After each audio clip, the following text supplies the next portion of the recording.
Hello, welcome back. Today we're going to be solving and graphing linear inequalities in one variable. What you should be able to do by the end of this video, you should be able to solve and graph an inequality that looks like this. By the way, today's inequalities will only have one or more of the same letter. To get us started, we've got a couple of definitions. The first definition is an inequality symbol. An inequality symbol is the less than symbol, the greater than symbol, the less than or equal to, or the greater than or equal to. The underline means or equal to. For example, x, this symbol 3 means that x is bigger than or greater than 3. It also means 3 is less than x. 2, this little symbol y, means that 2 is less than or equal to y, or y is bigger than or equal to 2. A way you can remember that, two different ways. One way is to think of the symbol as an alligator mouth. The alligator mouth always eats the bigger number or letter. Another way to look at it is that the smaller point, see how the symbol comes to a point? Since that point is smaller than the other end, that means it points to the smaller number. The symbol always points to the smaller number. Another definition is a solution to a linear inequality, a number that can be substituted in for the variable or variables to make the inequality true. For example, is y equal 3 a solution to negative 2y is less than 8? To figure this one out, all we have to do is we have to put 3 in for y. So we get negative 2 times 3 is less than 8. We get negative 6 is less than 8, and we find out that's true. So is y equals 3 a solution to this inequality? Why, yes it is. Is y equal 3 a solution to negative 2y is less than negative 6? Well, it's the exact same situation. We substitute 3 in. Negative 2 times 3 is less than negative 6. We get negative 6 is less than negative 6. That is not true. Negative 6 is not less than negative 6, so we say no. Is x equal negative 1 a solution to negative x minus 4 is greater than or equal to x minus 2? So we substitute negative 1 in for x. I'll put it in parentheses. Negative 1 minus 2. Negative negative makes that a positive 1.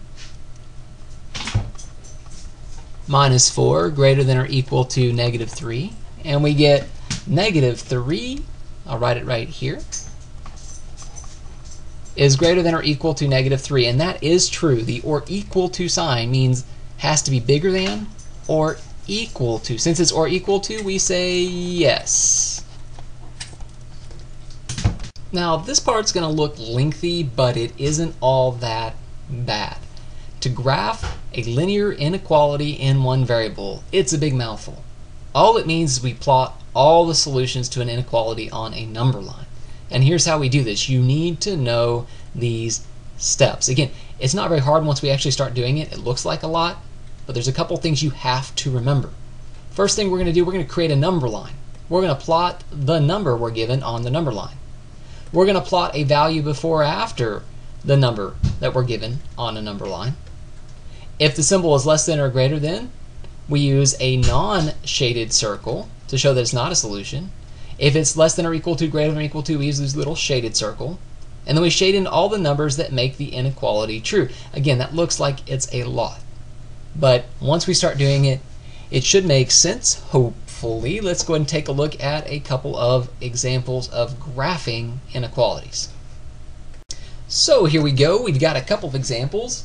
Graph m is less than negative 1 and graph the solution to g is greater than or equal to 4. I'm actually going to do both of these for you to give you an idea of what it means to graph. Again, the first thing we do is we plot the number we're given on a number line. So I make a little line right here. It's going to be my number line. It's going to be my m number line. So every point on this line represents possible m values. I'll show you how to do that in a second. So we draw a number line, put m, saying it's the m number line, and I'm going to plot my point, negative 1. I'm going to plot, if you go follow through the steps, hopefully you've written them down, we plot our point. We plot a point before it, negative 2. We plot a point after it, 0. And now we have a number line getting bigger from left to right. So again, all I did is I drew a number line, I plotted the point I was given, negative 1, and I plotted one before and after it. Put little tick marks. Now what I need to do is go to the negative 1. m is less than negative 1. So let's go ahead and start shading in some numbers that are less than negative 1. Well, negative 1 isn't less than negative 1. Negative 2 is. Negative 3 is. You don't have to do this. I'm showing you the idea first. Negative 4 is. Negative 5, so on. You know what? So is negative 1.5. That's also a number that's less than negative 1. So is negative 1.1. And negative 1.2. And negative 1.6. And negative 1.7.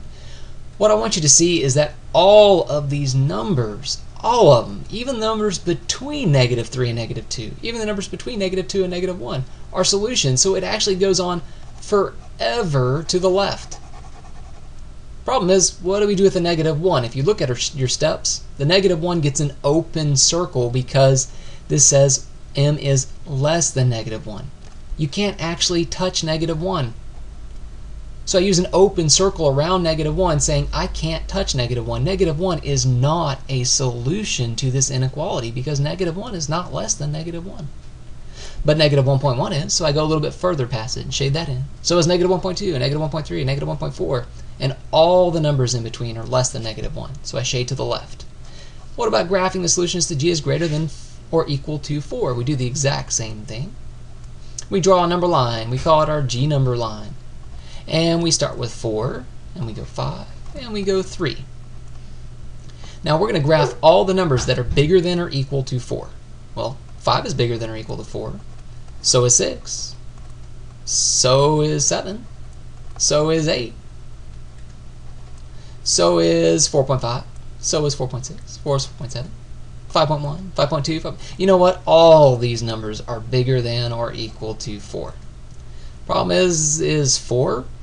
If we put 4 in for g, will it be bigger than or equal to 4? Well, sure it will. So we're actually going to put a big O dot right here saying, you know what, that's equal to 4. So if g is 4, that makes this inequality true. So we put a big circle around 4 and we color it in. Real quick, here's a couple for you to try. Please go ahead and pause the video. Work these two out and press play when you're ready to see the answer to make sure you understand. Graph the following solutions to the following inequalities. Alright, y is less than or equal to 5, so draw our number line. Let me actually pare it down to you. The last two examples I was a little bit more detailed. What you have to do, the minimum I expect, is for you to do 3 numbers, 4, 5, and 6. Put your number that's in your inequality in the middle. And since it's less than or equal to, I'm going to use a closed circle on the 5 because we can actually touch 5. I fill it in. Now y is less than or equal to 5. Well, all the numbers to this direction are less than or equal to 5. So I shade those in. And there you go. There's all of our solutions in my very sloppy handwriting. Okay, w is greater than negative 2. So, by the way, that's our y number line. This is our w number line. Negative 2, a number before that's negative 3, a number after that's negative 1. I use an open circle around negative 2. Why? Because you can't touch it.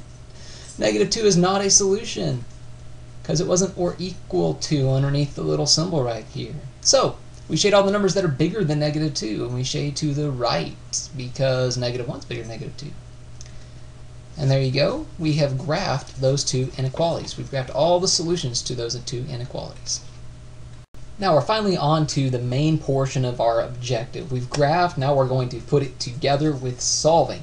Solve and graph the solutions. So we're going to solve it, then we're going to graph those solutions to the following inequality. Negative 3 parentheses x minus 4 is less than negative 3. Remember, that was our objective. We need to solve and graph an inequality. How do we do that? We solve an inequality the exact same way we would solve an equation. We get the letter by itself by undoing operations in SADMAP order. Special rule, I'm going to tell you the rule first, and then I'm going to give you some examples to show you why that rule works. The rule is if we divide or multiply both sides of the inequality by a negative, we have to change the direction of the inequality symbol. We flip the symbol, and that'll be important as we work through the problem. So let's go ahead and work this out. Again, we're going to solve in SADMAP order. Now, What's missing in this whole order is we do simplify both sides first if possible. We notice we have a set of parentheses on this side, so I really should put simplify first, meaning you combine your like terms, you get rid of the parentheses if possible. So I'm going to get rid of these parentheses right here by distributing the negative 3. So we get negative 3x plus 12 is less than negative 3. Now, we need to get rid of everything but the x on this side. So we undo operations in SADMAP order. We undo subtraction addition first. Notice it's negative 3 next x, that's negative 3 times x. So that's not subtraction or addition right there. Can't get rid of that negative 3. But I can get rid of the plus 12 by subtracting 12 from both sides. Every time you do something with a negative, you need to stop and think, did I divide or multiply by a negative? And no, I did not. So, symbol stays the same direction. Negative 3x is less than negative 3 minus 12, negative 15. Now, I've got negative 3 times x. We've undid all of the subtraction and addition. Is there any multiplication or division we can undo? Well, we can undo this negative 3 times x by dividing both sides by negative 3. Now, why is that? Negative 3 over negative 3 is a positive 1x, or just x. And negative 15 over negative 3 is a positive 5. Now, again, every time we mess with both sides of the inequality, we need to ask ourselves the question, did we divide both sides or multiply both sides by a negative sign?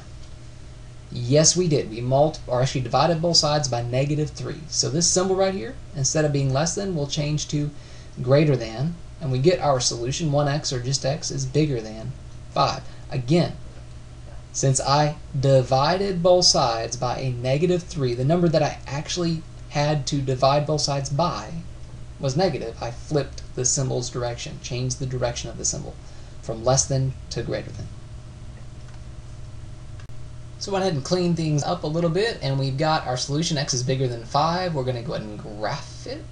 5, 4, and 6. Since x is bigger than 5, we use an open circle, and we shade towards numbers that are bigger than 5 to indicate that all those numbers are bigger than 5. Here are 3 examples for you to try on your own. Please press pause, work them out, and press play when you're ready to see the answers. Keep in mind that special rule. When you multiply or divide both sides of the equation, or inequality rather, by a negative sign, it causes the direction of the symbol to flip. I have not done a great job of explaining why. That's because it takes several minutes to do and can be rather confusing. But if you want to know why, please ask me in class, because I would love to show you why dividing or multiplying by a negative causes the symbol to flip directions. Okay, go and work these out on your own, pressing pause, press play when you're ready to see the answer. For the first problem you should have done, I went ahead and did the first step. I added 5 to both sides and got 3/4 x is bigger than negative 2. We can get rid of that 3/4 a couple of ways, but the fastest way I have found is by multiplying both sides by the reciprocal. I'm going to multiply both sides by 4/3. 4/3 times 3/4, that gives us 12 over 12, or just 1x, or just x, is bigger than, put that over 1, multiply the tops to tops and bottoms to bottoms, we get negative 8 over 3. Notice I did not multiply by a negative. Now, I multiplied a negative number by a positive, but it was not a negative number. The 4/3 was positive on both sides, so the symbol did not flip directions. Again, I multiplied both sides by a positive 4/3. So the symbol did not flip directions. Okay, graph it. For these, I'm not too picky. You can actually put negative 8/3 down, you can put 0 down, and you can put something very clearly less than negative 8/3. Negative 10. And we're going to put an open circle, and we're going to graph towards numbers that are bigger than negative 8/3. This way. For the second example, all we have to do is to multiply both sides by a negative 2. So I'm going to multiply by negative 2. This gives me negative 8 is, oh no, I multiply both sides by a negative, so the symbol flips directions. X. Now, we never really write our answers that way. We always write x first, so x is less than negative 8. All I did was rewrite it so that the x came first. We graph this, and we get negative 8 negative 9, negative 7. Open circle, and we graph towards numbers that are less than negative 8. And for our third example, we need to get m by itself on one side, which it's not right now, so I'm going to go ahead and add m to both sides. Giving me, those cancel out, negative 4 is less than 4m plus 5. Need to get m by itself on this side, so I'm going to subtract 5 from both sides, going in SAD/MEP order. This gives me negative 9 is less than 4m. Divide both sides by 4, we get negative 9 fourths is less than m.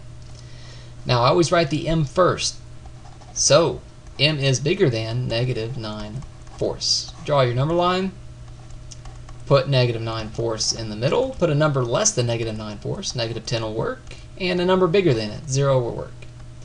And since m is bigger than negative 9 fourths, it doesn't equal negative 9 fourths, so we use an open circle, and we shade towards numbers that are bigger than negative 9 fourths to graph it.